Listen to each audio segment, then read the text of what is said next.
নমস্কার তোমাদের সবাইকে সানাস স্মাইল এডুকেশন সেন্টারে স্বাগত জানিয়ে আজকের ক্লাসটি শুরু করছি।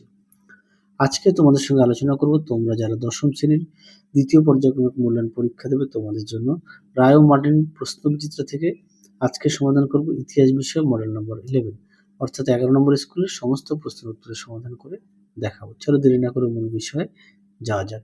আচ্ছা, এমসিকিউর প্রশ্নগুলো আর বলছি না, তাহলে কি ভিডিওটা একটু ছোট হবে, হ্যাঁ, শুধু উত্তরগুলো বলে দিচ্ছি। এক জায়গার প্রশ্ন উত্তরটা হবে অপশন গ, ভিডি সাভারকার। দুই জায়গার প্রশ্ন উত্তরটা হবে অপশন ঘ, গগনেন্দ্রনাথ ঠাকুর। পরবর্তী দেখো তিন দাগের প্রশ্নের উত্তরটা হবে অপশন ঘ, ফিলিক্স কেরি। চার দাগের প্রশ্নের উত্তরটা হবে অপশন গ, পদার্থ বিদ্যা। পাঁচ দাগের উত্তরটা হবে অপশন ক, মহেন্দ্রলাল সরকারকে। ছয় দাগের প্রশ্নের উত্তরটা হবে অপশন গ। সাত দাগে দেখো উত্তরটা হবে অপশন গ, শ্রমিক নেতাদের বিরুদ্ধে। আট দাগে দেখো প্রশ্ন উত্তরটা হবে অপশন ক, 1920 খ্রিস্টাব্দে। নয়ের উত্তরটা হবে অপশন ঘ, অরবিন্দ ঘোষ। 10 দাগের উত্তরটা হবে প্রসন্ন কুমার ঠাকুর, অপশন ঘ। পরেরটা দেখো ক স্তম্ভের সঙ্গে খ স্তম্ভ মিলাও। একেরটা হবে 2, দুইয়েরটা হবে 3, তিনেরটা হবে 1। পরবর্তী দেখো বিভাগ গ এর প্রশ্ন কি আছে, যার প্রশ্নের মান হচ্ছে 2। এক দাগে দেখো কি আছে, প্রশ্নটা একটু তোমরা দেখে নাও, হ্যাঁ, প্রশ্নটা বলছি না, কিন্তু ভিডিওটা একটু ছোট হবে। দেখো, জমিদার সভা ও ভারত সভার মধ্যে পার্থক্য দেখে নাও। দিয়ে দেখো বাংলার গুটেনবার্গ কাকে কেন বলা হয়।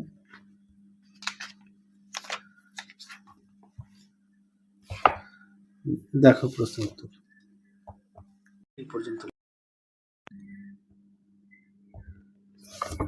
পরবর্তী দেখো 3 প্রশ্নটা দেখো, উত্তরটা দেখো।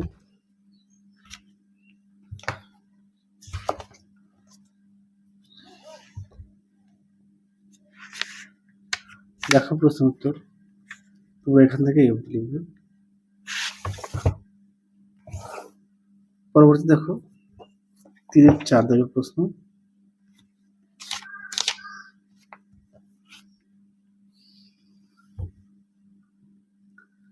উত্তরটি এখান থেকে এই পর্যন্ত লিখবে। পরবর্তী দেখো মিরাট ষড়যন্ত্র মামলা কেন হয়েছিল। দেখো প্রশ্ন উত্তর, দেখো এখান থেকে এই পর্যন্ত লিখবে। পরবর্তী দেখব বিভাগ ঘ এর প্রশ্ন। 4 এক দিকে প্রশ্নটা দেখো, তুমি উত্তরটা দেখায়। দেখো উত্তর, তোমরা অবশ্যই পড়ে নিয়ে লিখবে।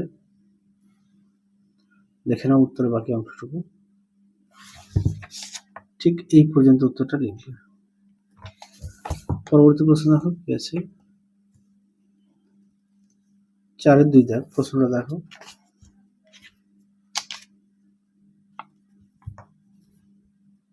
দেখো উত্তর,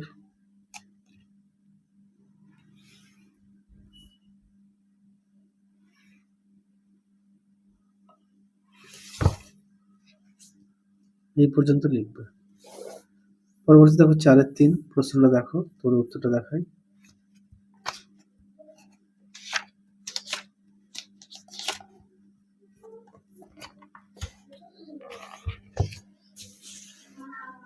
দেখো উত্তরটি,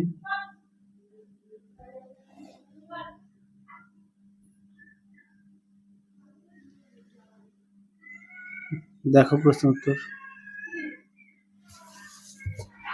দেখে নাও এই পর্যন্ত উত্তরটা লিখবে। পরবর্তী দেখো মহাবীরের চরিত্র ও প্রকৃতি বিশ্লেষণ করো। দেখো তার উত্তর, দেখে নাও উত্তরের বাকি অংশটুকু দেখো।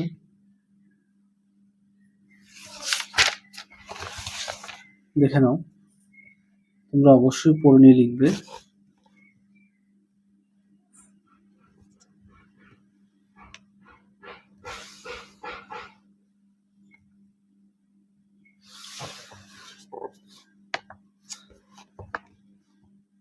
দেখো প্রশ্ন উত্তর, এই পর্যন্ত লিখবে। পরবর্তী দেখো 5 2 প্রশ্নটা দেখো।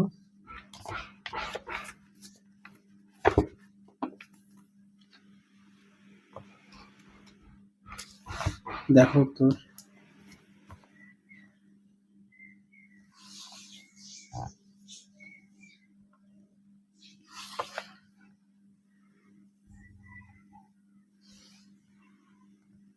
লিখে নাও, এই পর্যন্ত উত্তরটা লিখো। পরবর্তী দেখো 5-এর 3 প্রশ্ন দেখো।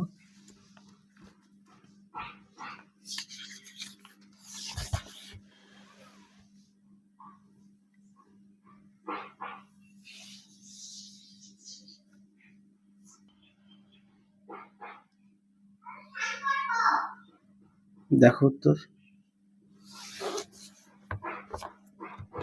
তুমি যদি পারো খাতায় লিখে নিয়ে পড়বে, যদি বই নেই আর যদি বই আছে অবশ্যই বই থেকে পড়বে। দেখে নাও।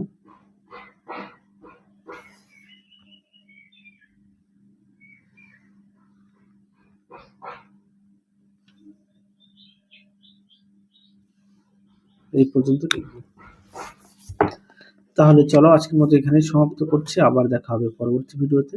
তোমরা সবাই সুস্থ থেকো, ভালো থেকো, আজকের মতো টাটা।